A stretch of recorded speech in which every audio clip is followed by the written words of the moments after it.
cinta tanpa batas, gema di hati tak terbatas. Garuda melambung tinggi, menuju mimpi tak terhingga. Sebagai sebuah tim, Indonesia kini benar-benar tak ubah macam selebritis papan atas yang banyak mendapatkan sorotan. Yap, atensi yang luar biasa itu sejatinya nggak hadir begitu saja. Tentu jika sebelumnya Indonesia lebih dikenal sebagai bangsa sepak bola yang penuh masalah, kini status itu pelan-pelan berubah seiring meroketnya prestasi tim nasional. Dan khusus di timnas senior, progres itu sumpah beneran nyata adanya. Sehingga hal yang wajar jika beberapa media ternama pun seperti ESPN, The Athletic, hingga Football Premier berani memprediksi kalau tim Garuda akan bisa lolos ke Piala Dunia. Yap, sejatinya sorotan kepada timnas itu bukan isapan jempol belaka. Bahkan di ajang seperti Piala AFF, Indonesia tetap jadi tim yang paling disorot lantaran dengan berani menurunkan skuad U22. Tentu saja pro kontra itu nggak bisa dihindarkan.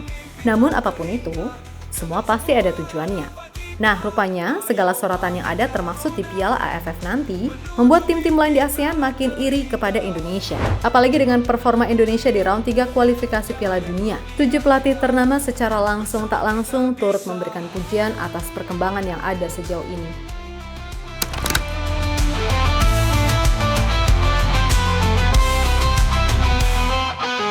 Ayo bangkit Garuda, menuju mimpi tak terhingga.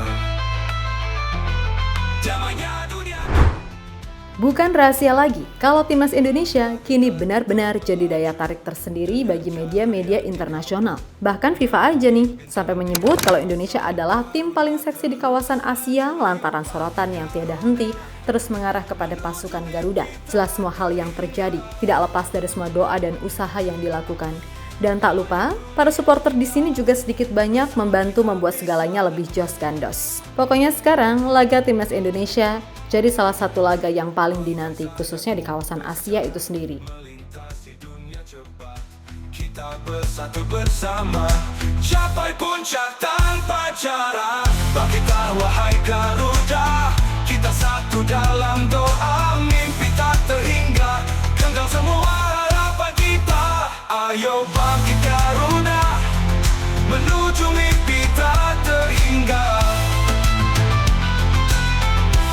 Damainya dunia kita, bersama kita bisa. Yap, di Piala AFF 2024, kembali lagi Indonesia jadi tim yang paling mendapatkan perhatian. Yang mana itu tak terlepas dari keputusan Coach Shin memanggil pemain U22 untuk berlaga di AFF nanti. Tentu saja keputusan ini sempat menimbulkan pro kontra. Akan tetapi Coach Shin menjelaskan kalau semua ini dilakukan sebagai bentuk wujud nyata, menciptakan fondasi yang kuat, sekaligus sebagai kerangka tim untuk SEA Games 2025. Meskipun begitu, Coach Shin sama sekali nggak ada niat untuk meremehkan turnamen ini. Dan ia yakin kalau para pemain yang dipilih akan melakukan yang terbaik di atas lapangan. Seperti apa yang kita bicarakan dengan Pak Erick Thohir, jadi Piala AFF ini merupakan turnamen yang lumayan besar. Tetapi kita fokus pada persiapan SEA Games nanti. Pemain-pemain muda ini pun juga berpotensi, jadi bisa dikembangkan ke depannya. Dan akan membantu untuk masa depan sepak bola Indonesia. Kata Shin Tae-yong dikutip dari FIFA Goal. Menuju mimpi tak terhingga, damainya dunia kita, bersama kita bisa.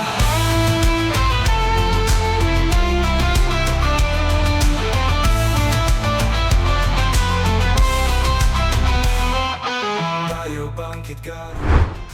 Lebih lanjut, dalam persiapan AFF kali ini, Coach Shin sendiri terpaksa harus mencoret 2 nama lebih awal, yakni Made Tito dan Zaki Ashraf karena cedera. Kemudian seperti yang Pak Sumarji konfirmasikan, kalau pemain seperti Ivar Jenner dan Justin Hubner 99% nggak akan bisa memperkuat tim di AFF karena nggak dapat izin dari klub. Sedangkan Marcelino, kabarnya udah dilobi sama Pak Erick ke pihak Oxford dan hasilnya oke.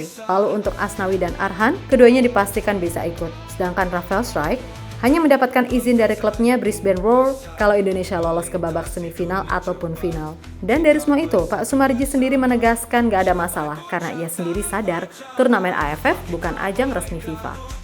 Ya, kita harus tahu bahwa Asian Cup 2024 ini di luar agenda resmi FIFA. Sehingga kalau di luar agenda resmi FIFA, klub itu bisa menyampaikan ke kami bahwa mereka keberatan untuk melepas pemainnya. Kami tidak mempermasalahkan itu, kata Sumarji dikutip dari Bola Sport. Damainya dunia kita, bersama kita bisa.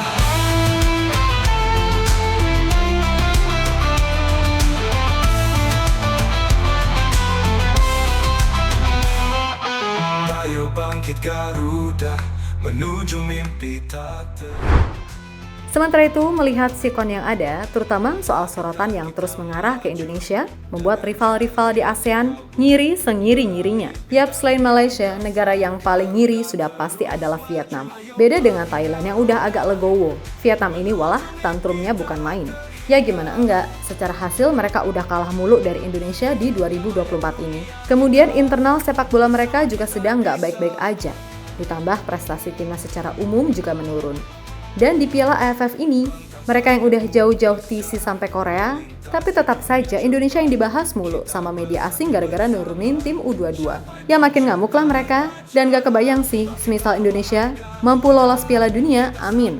Bakal setantrum apa mereka. Nah, terlepas dari hal tersebut, segala hal positif yang terjadi dengan timnas Indonesia sekarang, pada akhirnya membuat tim-tim lain yang ada di ASEAN sedang dalam fase berkembang, macam Kamboja, Laos, Brunei, hingga Malaysia yang walaupun iri, menjadikan Indonesia sebagai acuan untuk maju. Alasannya masuk akal, di mana Indonesia benar-benar dianggap mampu mencari potensi terbaik pemain keturunan yang ada di Eropa. Selain itu, kebijakan-kebijakan yang selama ini dilakukan oleh Erick Thohir benar-benar terasa dampaknya bagi timnas Indonesia.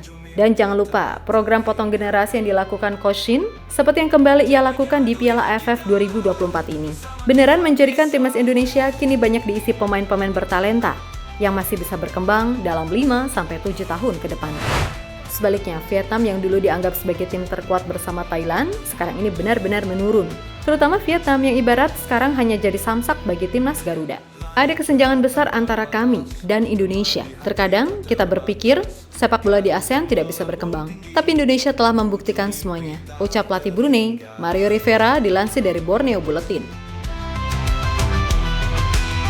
Gentar kita melaju dengan cahaya di kalbu, meraih bintang di angkasa. Garuda terus maju. Ayo bangkit Garuda, menuju mimpi tak terhingga.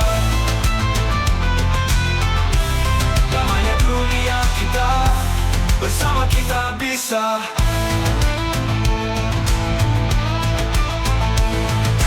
Bentang sayapmu besar, melintasi dunia cepat, kita bersatu bersama. Lebih lanjut, kebencian dari Vietnam kayaknya makin menjadi-jadi.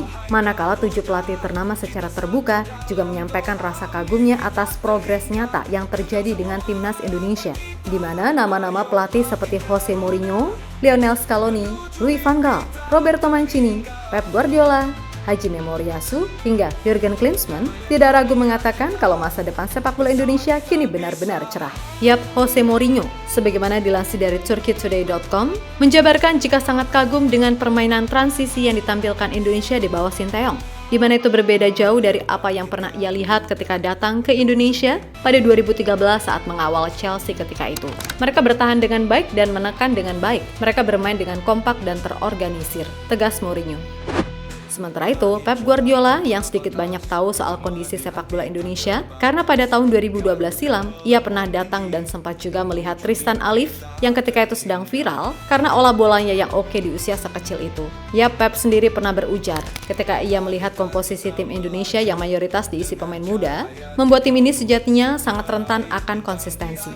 Maka dari itu, Pep pernah berpesan untuk jangan cepat puas dan terus belajar karena sejatinya masa depan ya ada di tangan mereka sendiri. Mereka bisa mencapai titik sekarang karena mereka adalah pemain yang bagus. Ini bukan hadiah untuk mereka, dan apa yang saya lihat sejauh ini, mereka punya kualitas. Pesan saya untuk para pemain muda, jangan terlalu banyak bicara. Dengarkan dan pelajari saja segala hal yang diberikan pelatih atau pemain senior yang kalian anggap bisa dijadikan contoh. Mereka harus belajar, masa depan ada di tangan mereka sendiri. Ucap Pep dilansir dari skor.id. Bangkitlah wahai Garuda, kita satu dalam doa, mimpi tak terhingga, genggam semua harapan kita. Ayo bangkit Garuda, menuju mimpi tak terhingga. Damainya dunia kita. Ya, berkaca pada anggapan mereka semua, termaksud Mancini, Van Gaal, Scaloni, Klinsmann, hingga Haji Memoriasu, intinya arah kemajuan sepak bola Indonesia ini udah bener arahnya. Tinggal dimatangkan dari detail-detail kecil yang ada. Maka secara umum, tim ini bisa kok pede buat menantang siapapun, apalagi jika nantinya kualitas liga, pembinaan, serta semua elemen di level domestik udah membaik. Maka dijamin, sepak bola Indonesia paling enggak akan bisa konsisten bersaing dengan tim-tim kuat Asia. Tapi kembali lagi, semua itu butuh proses yang pastinya nggak mudah, serta butuh yang namanya niat tulus dari hati. Karena semua tahu kan masalah utama di bangsa ini, yakni kekurangan orang jujur. Sumpah, orang pinter itu banyak banget, tapi yang jujur itu loh susah. Mentalnya rata-rata adalah penjilat, tukang ngutil harta rakyat, dan suka obral janji. Namun, moga-moga aja nih, dengan standar tinggi yang udah ditetapkan oleh Pak Erik, semisal di kemudian hari beliau pensiun atau apapun, fondasi dan filosofi ataupun program ini bisa terus berjalan. Enggak kayak dulu, ganti ketua, ganti semua programnya. Hanya karena ingin dibilang beda ataupun keren. Sumpah, basi banget. Dan kembali ke soal Piala AFF. Sepertinya dalam skemanya nanti, Coach Shin akan benar-benar menggodok Hoki Caraka sebagai nomor 9 utama di tim. Mengingat Rafael Strike baru diizinkan tampil kalau tim Garuda lolos ke semifinal. Tentu kami yakin Hoki akan bekerja keras menjawab segala kepercayaan yang diberikan. Dan kami pun sejauh ini masih percaya kalau potensi Hoki Caraka ini masih bisa dikembangkan lebih jauh. Namun jika boleh saran nih, Coach Shin bisa nih mempertimbangkan nama Adrian Wibowo. Ya, pemain kelahiran 2006 berdarah Surabaya ini sebelum ini udah menyatakan kesiapannya untuk bergabung dengan timnas Indonesia. Meskipun hal ini belum dikonfirmasi secara resmi. Adrian mengaku terbuka untuk bergabung dengan timnas Indonesia apabila ia diberikan kesempatan. Untuk musim ini sendiri, Adrian bermain untuk tim junior Los Angeles FC 2 di Liga 3 Amerika Serikat. Dan selama musim 2023-2024, Adrian tampil sebanyak 23 pertandingan dengan menyumbangkan 9 gol dan 3 assist. Selain itu, Adrian juga sempat tampil 3 kali membela timnas Amerika Serikat pada ajang Piala Dunia U17 yang diselenggarakan di Argentina. Meskipun demikian, berdasarkan regulasi FIFA, Adrian Wibowo masih bisa berpindah federasi untuk membela timnas Indonesia. Nah, di musim 2024-2025 nanti, Adrian secara resmi akan dipromosikan ke tim utama Los Angeles FC yang berkompetisi di MLS. Yang mana artinya, ia bakal satu tim dengan Hugo Lloris dan Olivier Giroud, bintang Prancis yang berhasil meraih gelar Piala Dunia pada tahun 2018 yang lalu.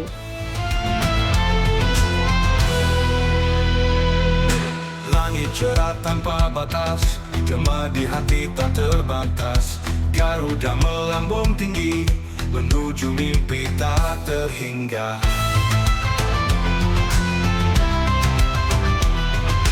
Tak gentar kita melaju, dengan cahaya di kalbu, meraih bintang di angkasa. Yap, terlepas dari apapun, sekali lagi, kami tetap optimis timnas Indonesia yang main di Piala AFF akan bisa memberikan hasil terbaik. Karena meskipun muda, dari sisi kualitas, pemain-pemain yang dipanggil pun juga terbilang oke gitu loh. So, yang iri biarlah iri, yang dengki biarlah dengki. Kita tetap maju dengan keputusan yang ada. Perihal hasilnya nanti gimana itu nanti. Yang penting enjoy the moment aja buat para pemain. Jadikan ini kesempatan bagi kalian untuk menunjukkan kualitas. Siapa tahu ya kan ada kesempatan untuk masuk timnas utama yang main di round 3. Walaupun nggak main tapi minimal bisa ikut latihan bareng pemain yang udah teruji di level Eropa tentu akan jadi pelajaran tersendiri. Dan buat netizen, ingat gak usah ekspektasi apa-apa. Serta nggak usah menghujat semisal hasilnya nggak sesuai keinginan kalian. Dukung dan doakan aja. Karena ini tujuan utamanya adalah memberikan mereka pengalaman melawan pemain-pemain yang secara level senior. Dan moga-moga aja pemain seperti Marcelino, Arhan, Asnawi, ataupun Hoki bisa memberikan nilai tambah mengingat pengalaman mereka yang udah pernah merasakan bertanding di top level Asia. Menuju mimpi tak terhingga. Damainya dunia kita, bersama kita bisa.